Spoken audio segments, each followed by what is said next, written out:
All right, man. It's Monday night, man. Y'all know what time it is. We are back with another episode of the Reentry Journey. I am the host, Kardell Sims, and tonight we have another guest. I'd like to introduce y'all to Dancin Dave. He's going to tell you his story and everything that he's been through and how, he's surviving the system. And so go ahead and introduce yourself.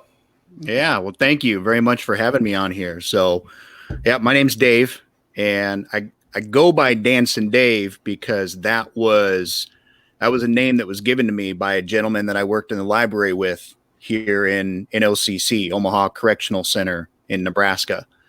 I felt that that was I felt that that was pretty it was pretty fitting for my name for the show, considering the topics that I talk about. And I also thought it was a good tribute for him because he's not going to get out. He's in there for life. But just one of the best guys I ever met. So I go by Dancin Dave primarily for him. So Okay. that was what he called me for about a year while I was in there. So when I came out and got the show going, and my producer said, well, maybe you should think about doing a stage name or something. And I was like, how about Dancin Dave? I got one ready to go. So Right. that was my yard name. So, I mean, it makes sense. So, Okay. yeah, I mean, a little bit about me. My story is, uh, it's a tough one to tell because it's embarrassing. It's really embarrassing. But what I've learned through all of this journey is I'm not the only one, and I don't have anything to be embarrassed about. I can learn from my actions and say, okay, I'm not going to do that again. How am I going to do better going forward? So for most of my life, I was not involved in anything illegal. Normal life. I had a good job. I was married. I have kids. Had the whole thing, had house, cars, everything was going really well. I was, inside not happy, and I was not dealing with it properly. So a lot of people turn to drugs, they turn to alcohol, they turn to theft, they turn to gangs, they turn to whatever. I mean, unfortunately, I turned to online and got really deep into, pornography. And that's as much of an addiction as anything else because once it starts to wear off and you get used to it, you look for something else. So, long story short, wound up putting myself just in a really dumb position, got caught up in an online sting, and they hit me for enticement. It was an undercover officer pretending to be a 15-year-old girl. Uh, they came and got me anyway. I never met anybody, never did anything. I have no victim technically, but they felt that they could still come after me. And once they got a hold of all my stuff, they came and they picked me up on my way to work one day, and that was it, man. I thought my life was over. That was it.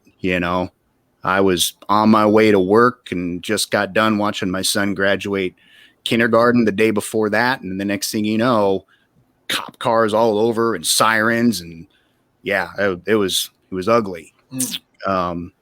So that was my introduction to the system. Okay. And, it took a while of going through that process where that was my indoctrination, I guess, where my eyes were opened and I was like, wait a minute, that's not what happened. That's not right. You can't do that. You're not supposed to be able to do that. I mean, they pulled all kinds of tricks on me. And that was where I learned. Now I know it's common practice, but if they've got nothing on you, if they come after you, they pick you up and then they go through all your stuff. The prosecutor, after they got a hold of all my electronic devices, I'll never forget him standing up in front of the judge when I was asking for permission to at least see my kids. And he was like, we went through his computer, his phones. I mean, other than this one thing, there's nothing. So even the prosecutor was like, I mean, go ahead and let the guy see his kids.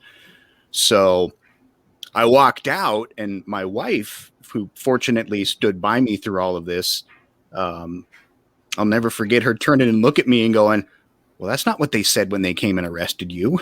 And I was like, that's what I've been trying to tell everybody. Like, nobody would ever listen to me about it. It's not what happened. Right.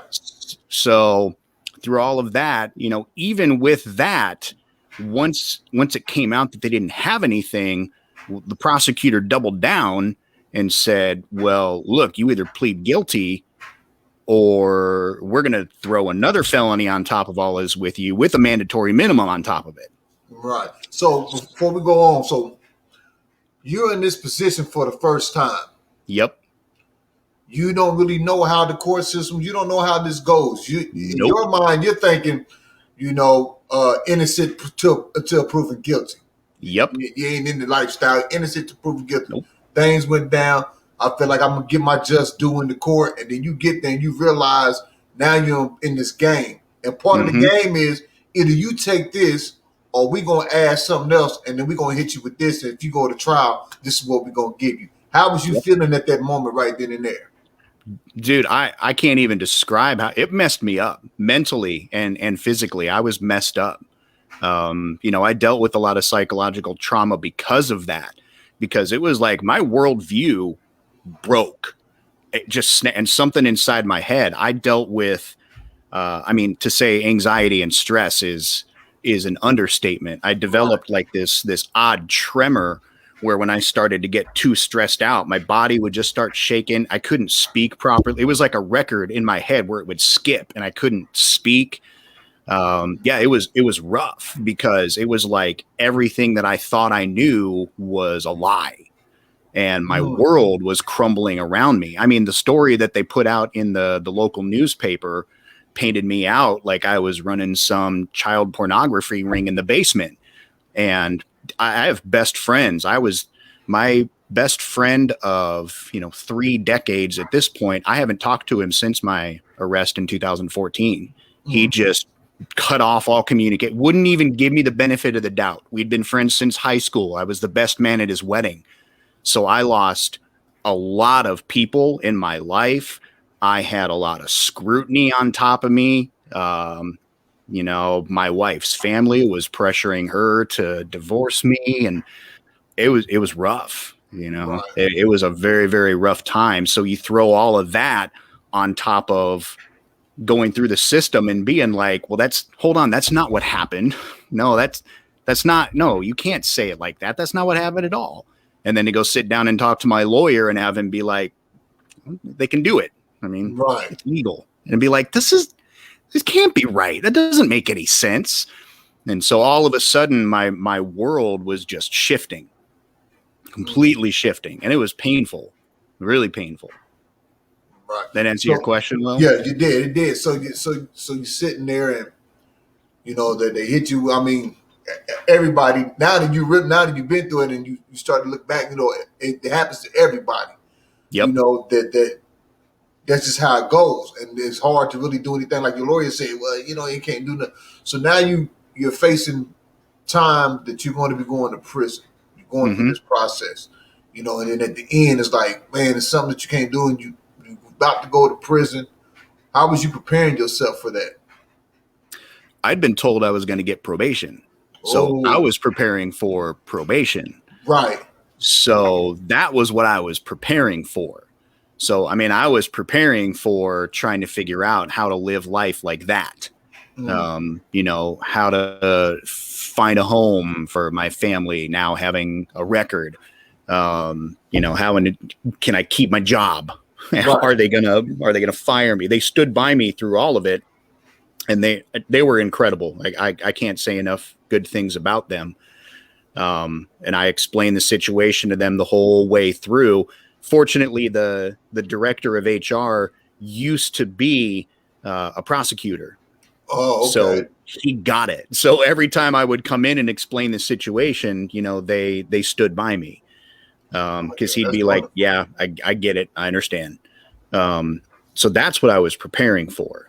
And so when we went in, my lawyer, of course, did a good enough job of explaining to me, look, it's not guaranteed, but this is what they told me. If you plead guilty, then, they're going to recommend probation. And the judge usually goes off of whatever the prosecutor recommends. Right. So that's what we were prepared for. The day of my sentencing, when I went in thinking I was going to go home, didn't happen that way. Then they pulled the old switcheroo on me, which again, now I know they do to everybody all the time. It wasn't me. I'm not a unique case. I just didn't realize it until that moment. So I got there and instantly we could tell that something happened. And my attorney was like, hold on, this is not what they told me. I did not agree to this. I don't understand what's happening either. And next thing I know, I was sentenced to 1 to 3, and here come the cops, and I'm walking out the back, handcuffed, and off to prison I go. So explain that feeling right there. I'm going to get probation, man. I'm finna walk on, get all this handled, get probation, get my life on from this point on. Oh no, you're going to jail. When you going to the joint, we giving you 1 to 3. What was that like? What was that anger? Like, what's going on? Like, what was that like? It was, so I had a good friend of mine that I met while I was inside, and I think he put it perfectly. His story was much worse than mine, and he helped me to keep it in perspective. When I would get too whiny and I'd get down, I'm not my kids, I'm not going to see my kids, and he'd be like, dude, I have 40 years. Shut up. You're going to be home in like a year. Right. But I'll never forget him telling me he went through something similar. And when the judge sentenced, him to 40 years, he said, I always thought that the saying your blood runs cold, I thought that was just a metaphor. He said, but that happened.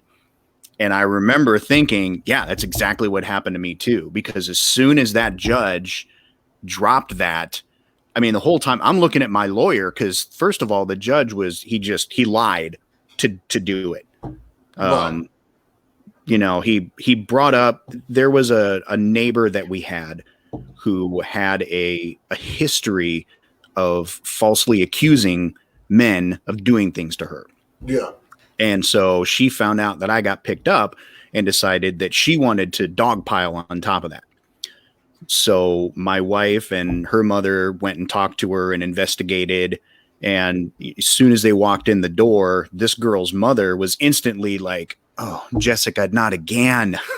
Oh, no. And so, fortunately, my wife was like, I want you to know, I went and talked to her. We know she's lying. Like, we get it. I know you didn't do that. And I was like, thank God. So, of course, the police came and investigated. Hey, we heard you made these claims, and she didn't do anything. There was nothing to substantiate it. So she didn't even move forward with it. She was like, no, never mind. I was wrong. I'm dropping it. That was what the judge used to sentence me. Oh, wow. Which, I mean, again, I'm listening to him and I'm like, but wait a minute. I didn't do anything. There was nothing. It's not even a charge. So that was a nice loophole that I learned of how they can get around with, oh, we can't charge him with it. Oh, you know what? I'll sentence him anyway. And that'll be my reason for sentencing him. So yeah, it was insane. So, I mean, my head was spinning, my whole body just went cold. My blood ran cold. And this is your first time ever being involved in the system. Ever outside of like traffic tickets. That was my first time ever being in there. I mean, I'd been in the court and we'd been in front of the judge, and up until then he'd actually been reasonable. And like I said, even the prosecutor, who theoretically could have dogpiled on me through the whole process, he was like, let the guy see his kids, whatever. And then all of a sudden we come to that day and it was a totally different story. So I had no clue what was happening to me. And as they were walking me out the back through the door, they were having to, because I was shutting down. They were having to do okay, man, 1 foot in front of the other. Come on, let's go.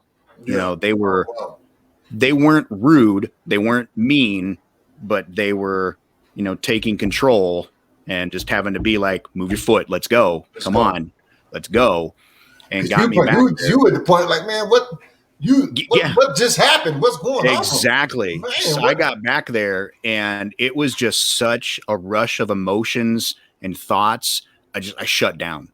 I was done. I was like, that's it. My life's over. I'm done. And I was gone. So I felt nothing for a while. So they're all trying to talk to me and explain the process. And, I was, I guess, fortunate looking back on it now. The the people that were there to take me through that initial process were actually very considerate. And, you know, I can't tell you how many times I heard, look, this is not the end of your life. You're going to be okay. Just get through this, get back, just remember your kids, get back home to your family and stuff like that. But at the time, I'm like, I'm hearing that. Like, whatever, I'm done. I'm done. This is it. Right. Yeah. And in Nebraska, they take you to, it's called D&E. It's Diagnostics and Evaluation Center. And it's kind of like I don't know, it's like the train station. Yeah, the pre-prison. Like you get there, you get your mental health evaluation, you get your ID, you get all that stuff, and then they designate you to a prison. Then they figure out, are you minimum security, maximum? What are we going to do with you based on your point structure? And then they assign you to a facility. So going in there, from the county jail to there for the first time, because on your first time, that's really like prison. You going from the diagnosis center, really like prison for your first ride. And you know, so you going in there and you think you're in prison, you going to prison, so you're going to the diagnosis center. What was that first day like? That first day was like horrible. I mean, it was horrible. However, that first day was also my initiation into a new reality that I'm in now, where I came to realize that the people that were in there were just like me, just a bunch of normal people who wrong place, wrong time, did something stupid, made a bad choice, made a bad decision, and they were just having to deal with it. Right. So when I walked into the room that they assigned me to, Nebraska is the second most overcrowded prison population in the nation. So we were practically sleeping on top of each other in these rooms. So I got assigned to a corner room, which had one bunk, but I had to sleep on the boat on the floor under the table with my head next to the toilet. It was fun. But I came walking through the door with, my stuff slung over my shoulder, and I come in and there's one guy sitting at the table with a book. He's writing something, and another guy standing behind him, like looking over his shoulder. And I come walking into the door, and the guy that's writing puts his down and he looks over at me and he goes, "Welcome to hell." And I was like, oh no, man, where am I at? It was like, whatever, dude. But he turned out to be, like, to this day, I still keep in touch with him, and I consider him to be one of my closest friends, because if it wasn't for him being in that room on that first day, I don't know that I would have made it through that first day. Right. But he was very reassuring. Just let me talk. Just let me kind of get it out. No judgment, no nothing. Just kind of explains, here's how things are here. Relax. And, it's over. Now you just got to get through it. That first day, like I said, if it wasn't for him, I don't think I would have made it through that day. So I was in the room for, 3 days before I came out. Didn't eat, didn't drink, didn't really sleep much, didn't do a whole lot of anything. So, people were starting to ask questions. They were like, "Dude, what's up with your celly? How come he doesn't come out?" And he's like, he's fucking depressed, dude. He doesn't want to come out. So, right. Yeah. I mean, it happens like that, especially like on your, like, everything you went through. And this is your first time ever encountering in the courtroom sittings, in the criminal sittings to this nature. Mm-hmm.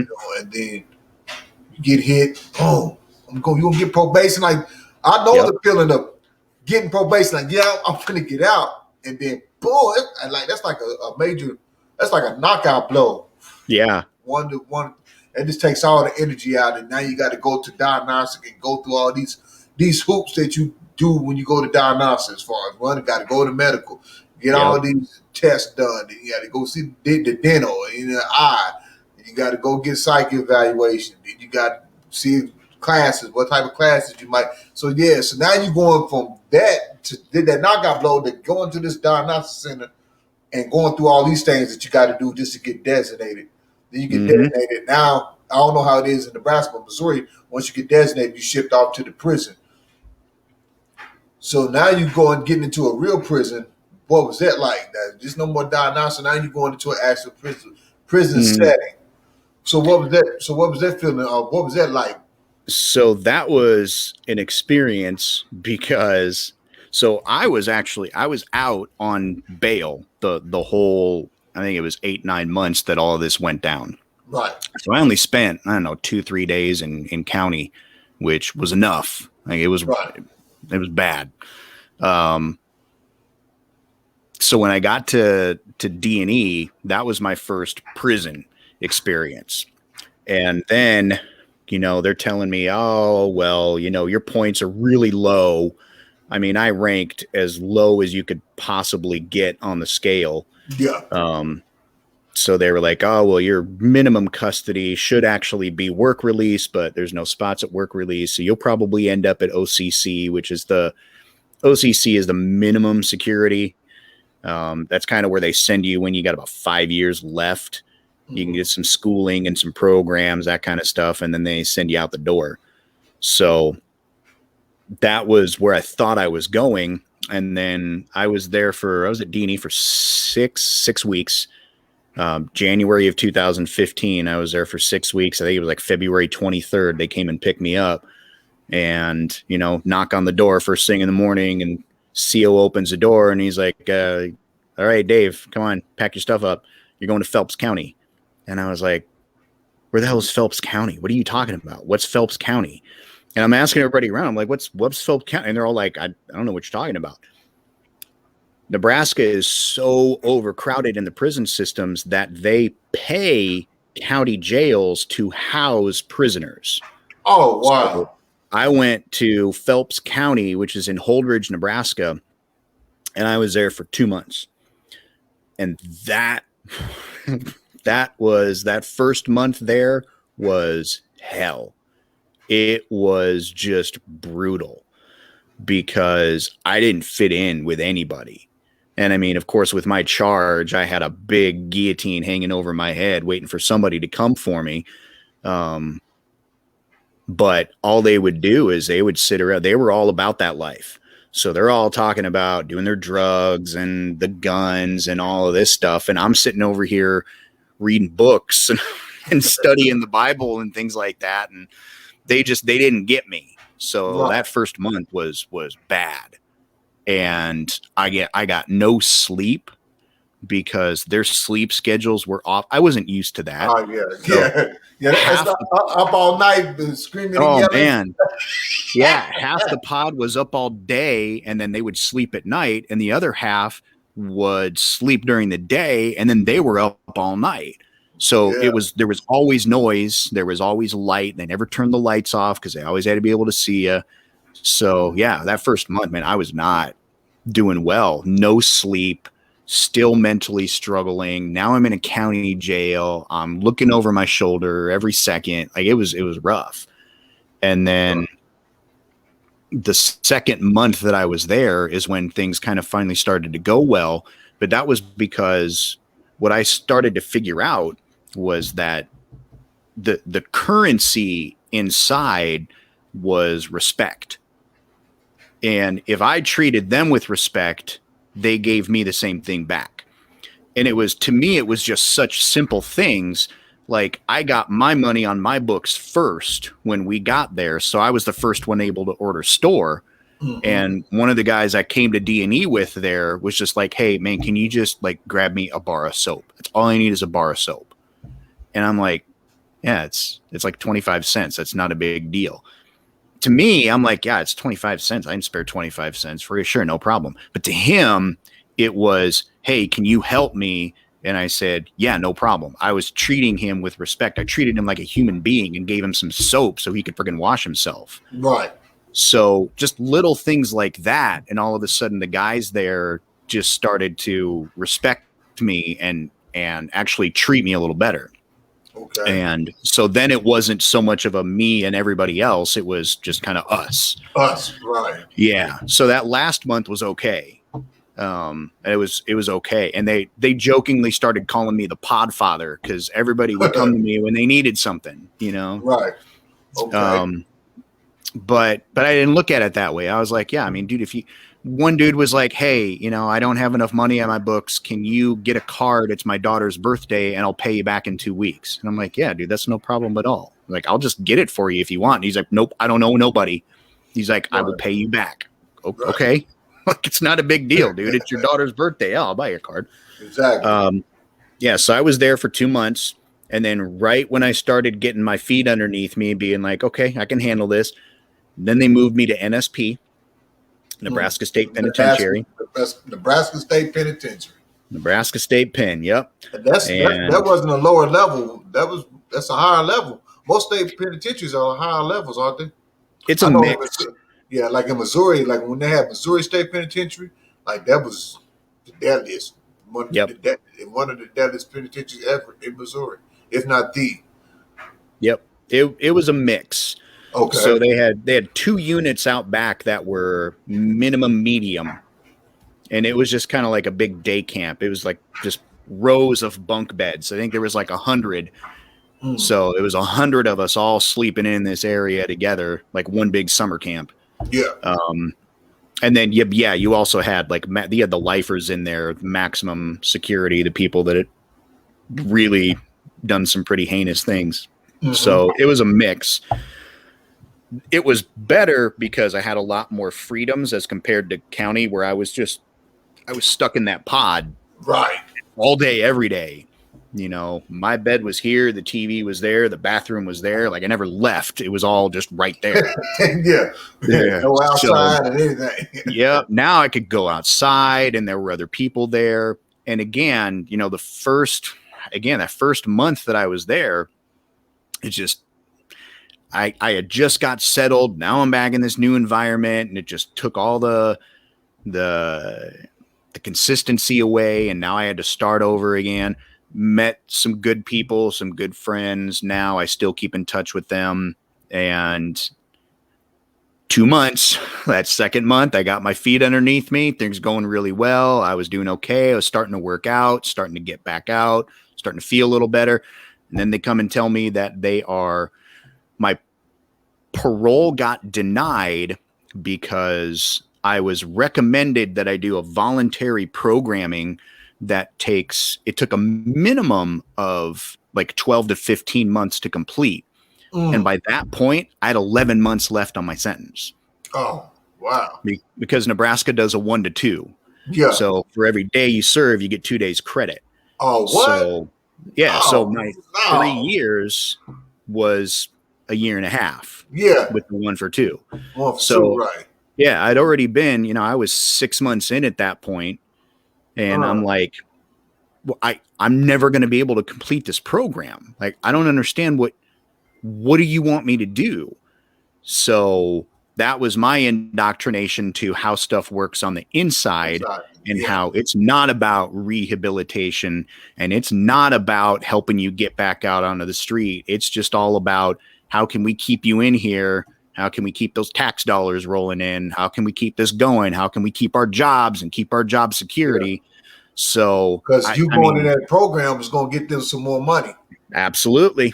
Yep. A voluntary program again, mind you. So yeah, they left me no choice. I was like, okay, I guess I'm going to go. And I still was believing the lie that, I had some chance of getting out.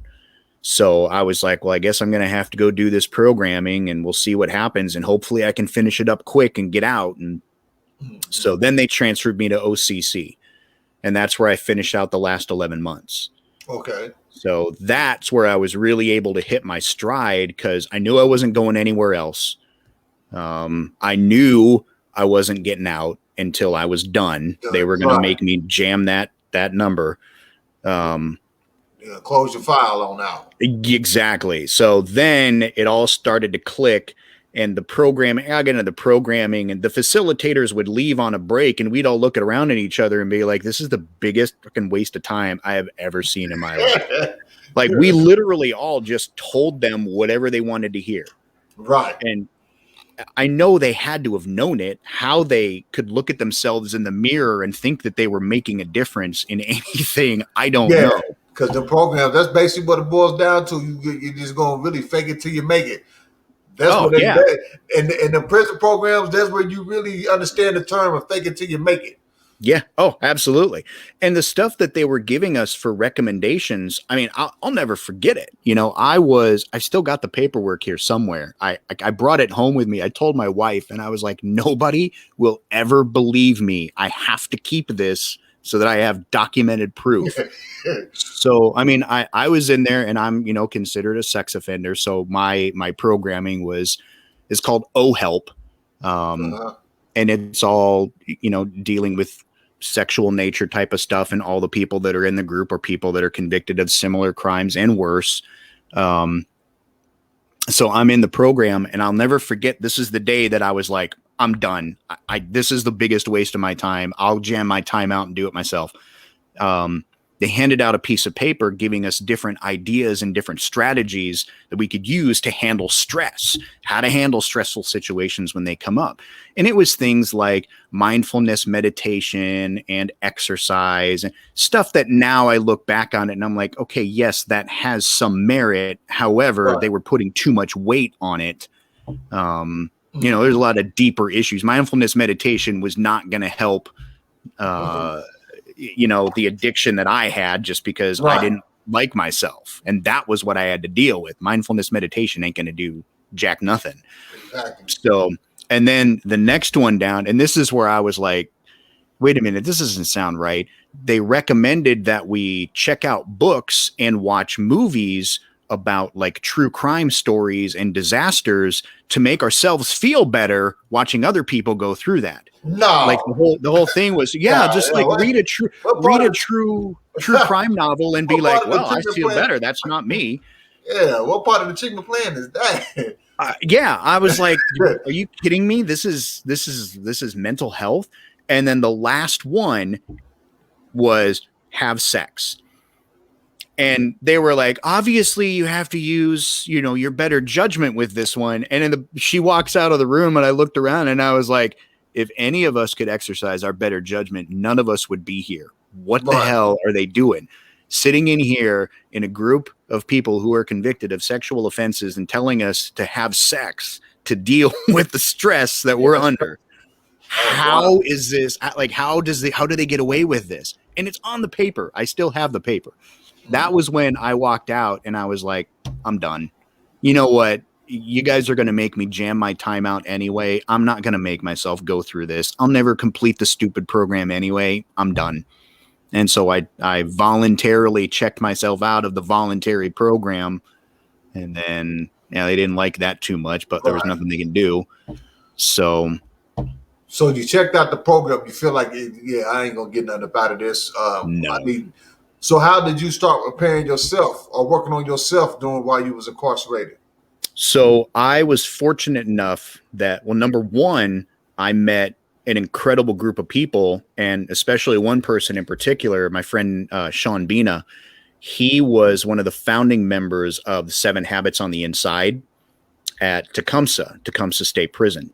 Okay. And that is the program that's based on Stephen Covey's The 7 Habits of Highly Effective People. Yeah.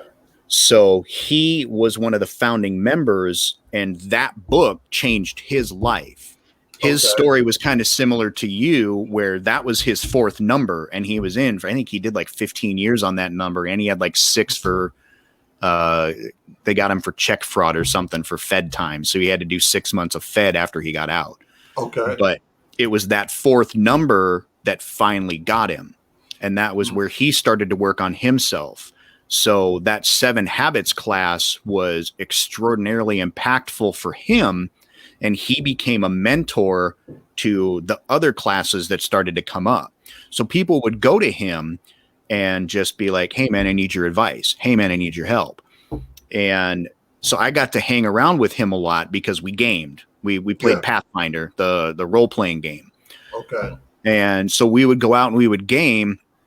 And then afterwards, we just kind of walk around for a little bit. We had a track, like a half of a track out back, and we just go walk the track. That was kind of our exercise. And we would just talk. And so he would just talk a lot about what he had learned and the changes that he was going through.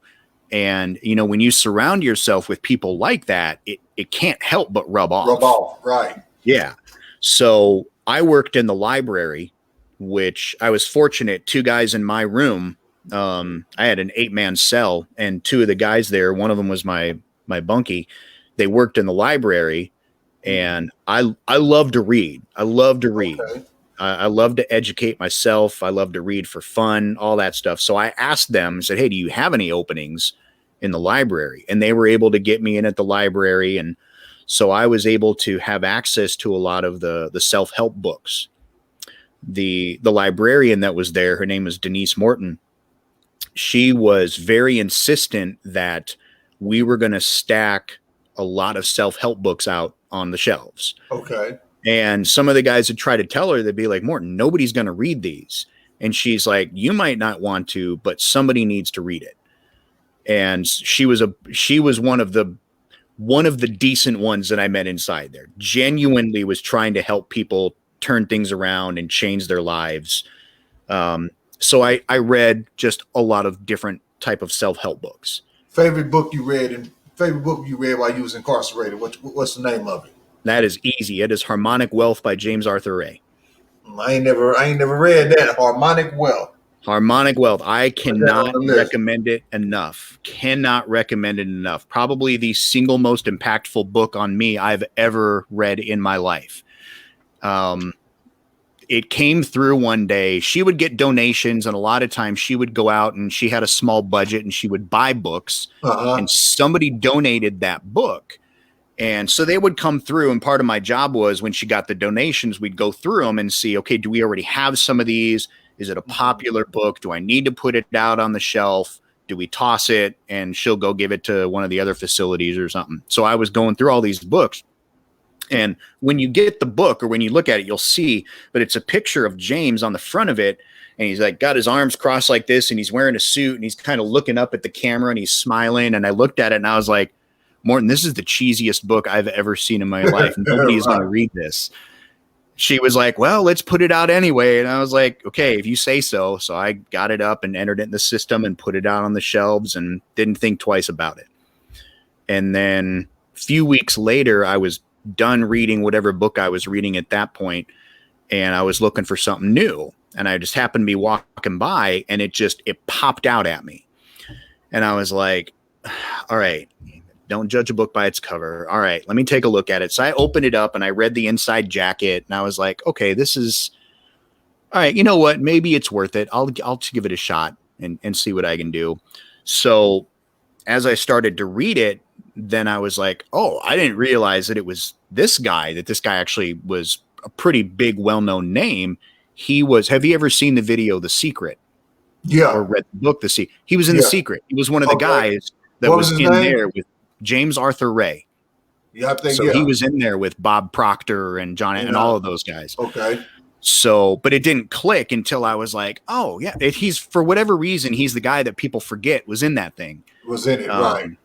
So I was reading the book, and man, it blew my mind. He gets into talking a lot about quantum physics and how it relates to, your life and the law of attraction. And you know what, if you want to make more money, here's a way that you can do it, because quantum physics explains that this is how energy works. And just started, it blew my mind. Like, it answered so many questions that I had for years. It answered questions I didn't even know I wanted to ask until I read that. Right. I was like, oh my God. So, and I say that that's my favorite book because, well, number one, it impacted me hugely. And that book right there just set my mind on fire with possibilities. When I got home, I got a copy of that book for myself. And then I tracked him down online and started following him on Facebook and, things like that. And then I was like, oh, you know what? I wonder if there's some videos of him on YouTube. Maybe he's got some seminars or something that he did. So I go to type in YouTube. I'm like, James Arthur Ray. And it's all these James Arthur Ray, Sedona, Arizona incident, James Arthur Ray, Sweat Lodge incident, James Arthur Ray sentenced to 2 years prison in Arizona. And I'm like, that's the wrong guy. Did I type the name wrong or something? No, same guy. Same guy. He was having a retreat in Sedona, Arizona. And on the last day of this retreat, he did a sweat lodge. And 3 people wound up dying in the sweat lodge.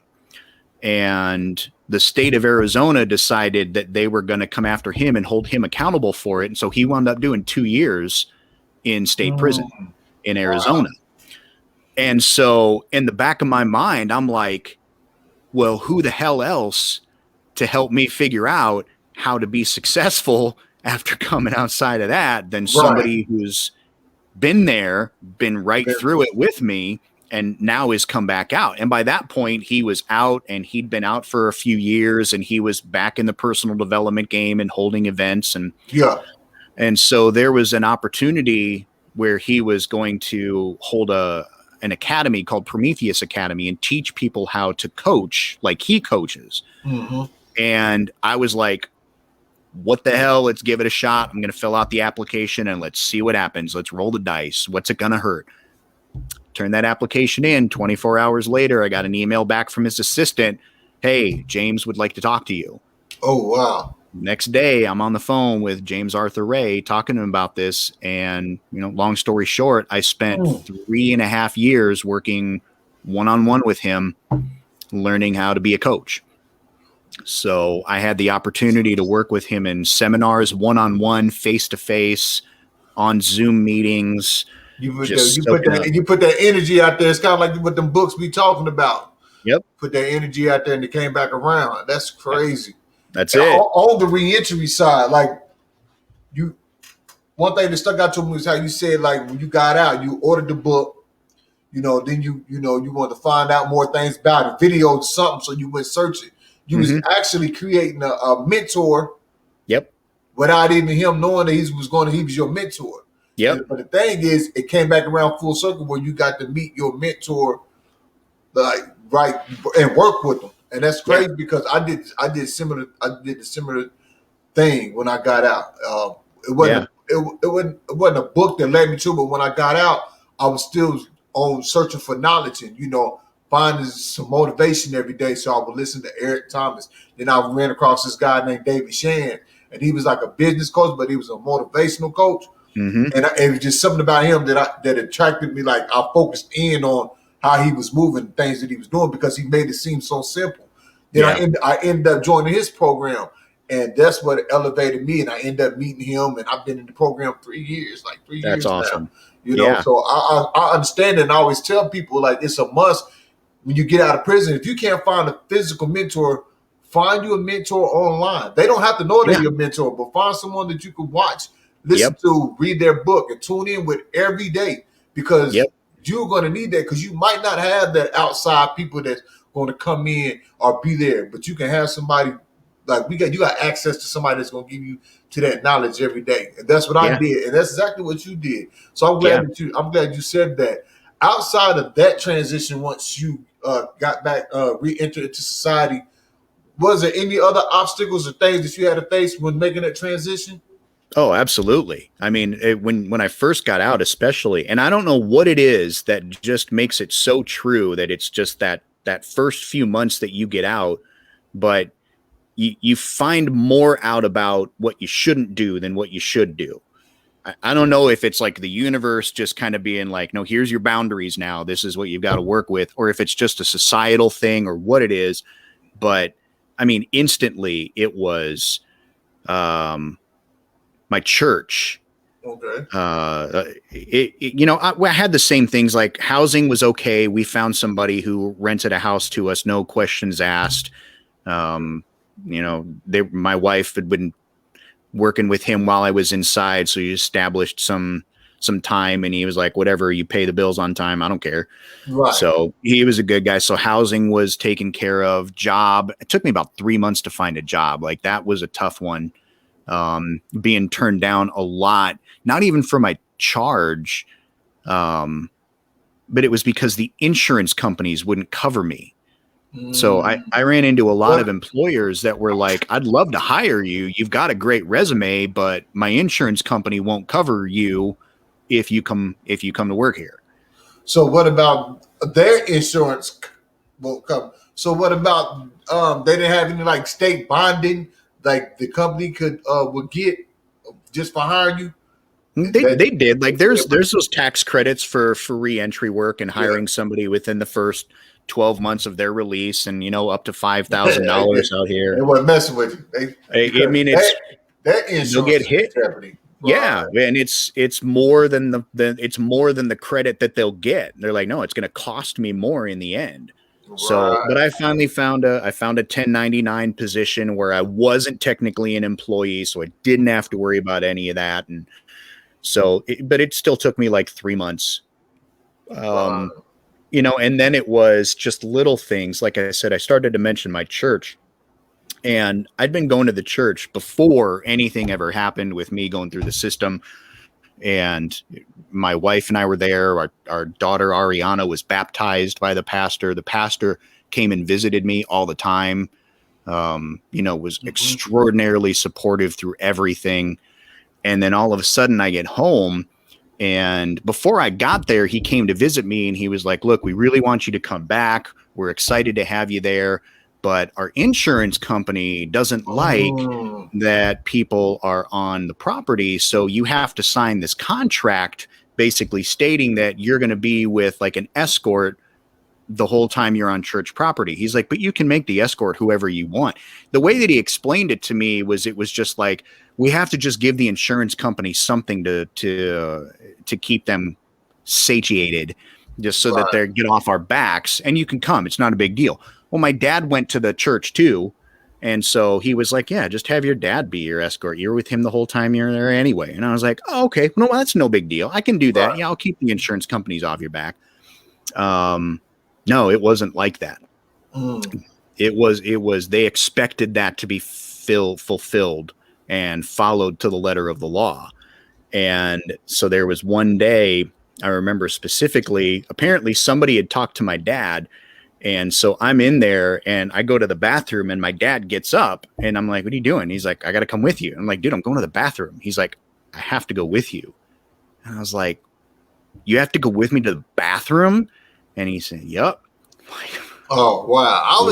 That's crazy. I wouldn't even thought about like that. A lot of people wouldn't even think about it. The church? Yeah. My church. And so then, it really started to rub me wrong. I was like, well, I had more freedom when I was inside. I didn't have somebody following me around to freaking go to the bathroom, let alone my dad. Right. Exactly. So we showed up it was a public event. They do garage sales a couple times a year. So you go to the church and just, every room's got clothes and appliances and stuff like that. So we'd been going for years, a public event, open to the public. And so we went. And I was walking down the hallway with my son, who at the time was 8. And the assistant pastor was walking down the hallway and she saw me and she's like, hey, is your dad here with you? And I said, no, he's not. And she's like, then you have to go. And I was like, what are you talking about? It's a public event. She's like, doesn't matter. You got to go. Get your stuff. Get out. I was like, are you fucking kidding me? I've never been back to that church since. I got kicked out of my own church. Like, and to me, that's kind of like in a sense of a contradiction of, like, yep. Hey, yeah, this is the place of forgiveness. Exactly. And this is how I get treated. Man, that's crazy. I talked to the pastor, the head pastor was out of town when all that went down. So he followed up with me the next week when he came back, and we had a good long talk and I didn't hold back. Right. I was like, are you kidding me? I said, I've never been that humiliated. I said, that in front of my son, having to stand there and have my son go, Dad, why do we have to leave? Dad, why are you getting kicked out? I mean, like, you know what? Let's just go. I don't even want to talk about it. Let's just go. That's crazy. And that's the place, like, you're supposed to feel like that's like a safe. That's supposed to be like a safe heaven. Supposed to be. Yeah. I mean, all the way up here, they supported me. When you go through nobody said anything. When you go through true colors, that was a big one.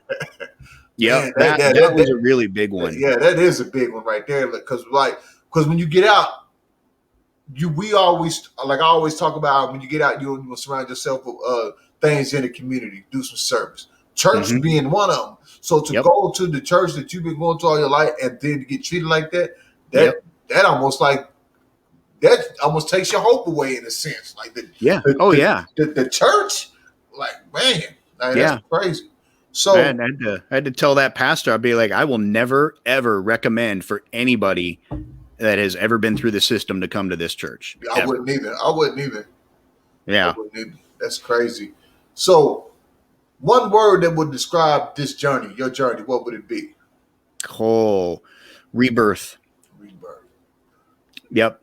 I am a completely different person today than I was when I was arrested. If nothing else, the term that I think fits it the most appropriately. I have a very good friend of mine who stood by me through all of this, still one of my closest friends. And he was talking to me one day, just talking me down off the ledge, when I was going through all of this. And he was reminding me of the scripture that talks about the refining fire. And he said, Dave, you're going through the refining fire right now. You're being refined. It's burning off all the impurities. You're going to come out better for it on the other end. And at the time, in the middle of it, you're not hearing that. No, yeah. But now, looking back on it, it was absolutely true. Because now I am successfully, gainfully employed. I'm going to be making 6 figures plus a year at the job that I'm at right now because of the job that I got when I first got out. I got out, I busted my ass at that job, impressed the people that were there, one of the owners. I continued to work with him. Fast forward a few years, he opens up a new company with his wife and another partner and comes and recruits me, and I'm their second hire, and we have 65 employees now. We started a year ago, like right before COVID, and we're crushing it. I mean, just doing absolutely fantastic. I'm going on year 2. Just finishing up year 2 this month of my podcast, Surviving the System, on the Fringe FM, and reaching an international audience now. Like I got picked up by some platforms in like India and blew up in India. I got listeners everywhere. I have coaching clients here in town. I'm able to be picky with who I'm going to work with because I'm not for everybody. I'm looking for the people who are not the typical personal development type of people. Okay. You're not Tony Robbins is fantastic. John Assaraf is fantastic. All of these big names in the personal development arena, they're fantastic. They bring a lot of value to the table. You can learn so much from them. They don't know what to do to help you through when you come to them and you're like, hey, I've been arrested because of this particular sexual offense, or hey, I'm being arrested because I got caught up in a drug bust the other day and I shot a guy. Right. They're not going to know what to do with you because it's going to hurt their PR image and they're going to distance themselves from you. So I'm the one that's on the other end saying all of this knowledge that these people have is extremely valuable and it should be taught to these people over here that need it the most. Right. So I feel like I'm that conduit where I don't want to call myself a re-entry coach because I'll work with other people that aren't in re-entry. I've got some people who I'll work with who are like friends and family members of somebody that's been impacted by it. Okay. But ultimately, my target audience is the people who have been through the system or are the friend and family of somebody that's been through the system. And when I say the system, I don't even just necessarily mean the legal aspect of the system. You've got the financial system, you've got the medical system, people that have been screwed over by medical insurance companies and left bankrupt because of some health issue that's come up. Yeah. Just those people who went through what I went through, where just in complete, utter shock and disbelief, their entire worldview has been shattered, and now they have no idea what to do. That's where I can come in and say, look, it doesn't have to be this way. This is how the world works. This is how the universe works. This is what you're going to encounter. Here's different tactics that you can use. Here's how to reframe your mindset. Here's how to find your purpose, all these different things, now, and I can live that out now. So I've got that. We have a great house. Now I have more kids. We have 6 kids. I'm still married to my wife. Right. I wouldn't have had any of this if I hadn't have gone to prison. which is the weirdest. I never in my entire life thought that I would be able to sit here and say, you know what, going to prison was one of the best things that ever happened to me, because I came out of it completely reborn as a entirely different person. All of that impurity was burned away. Right. So before we leave, you want to let the people know about your podcast, where they can find the podcast, anything else that you got going on? Absolutely. So the podcast, it runs Thursday nights at 8 p.m. on the Fringe FM, and it's just fringe.fm, fringe.fm. A lot of other great content hosts on there. I actually listen to the owner of the station has a show on there called Lighting the Void. And I was a big fan of listening to his, and he ran an advertisement one day saying, hey, if you've got an idea for a podcast and you want, send us an email. And so I sent an email and I was like, I've got an idea for a podcast. And a couple weeks later, he called me up and here we are. So, podcast runs there. So it's a radio show podcast as well. After it runs, it uploads to podcast feeds typically about 24, 48 hours later, usually by the weekend. Okay. And that's everywhere. I mean, I'm on iTunes, Apple Podcasts, Google Podcasts, Spotify, iHeartRadio. It's everywhere you find podcasts. Okay. So you can check me out. I do have a website as well. It's survivingthesystem.org. Very simple informational page, but it has all the past shows on there too. If it's somebody that, like my mother, doesn't like listening to podcasts, she likes going to the website. So I've got that accessible for people there. I'm accessible on Facebook and Twitter. Facebook is just facebook.com/survivingthesystem. And Twitter is @STS the podcast. So any of those, I'm reachable. I usually get back within 24 hours. I love to interact with my audience. One of the things that I talk about on my show is I want ideas for shows. Right. I want to have the podcast that's going to talk to the people that none of the other podcasts want to talk to.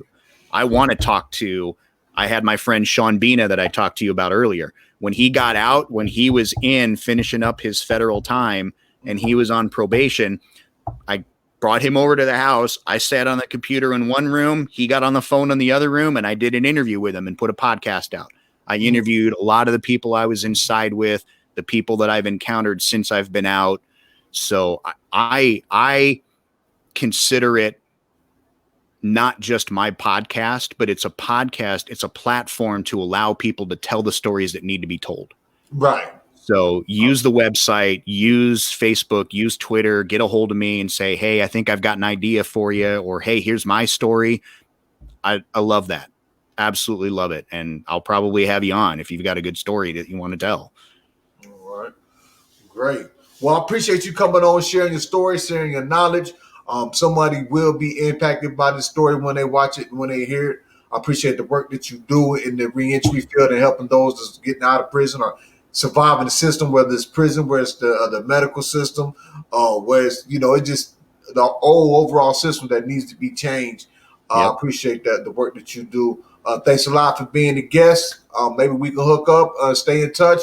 I can be a guest on your podcast, and I can help send you some guests as well. And we can go from there. But thanks a lot for being coming on to the reentry journey, and we appreciate you sharing your story. Yeah, thank you very much for having me. We will definitely stay in touch. I'd love to have you on. All right, man. You have a great night. You too. Thank you. Thank you.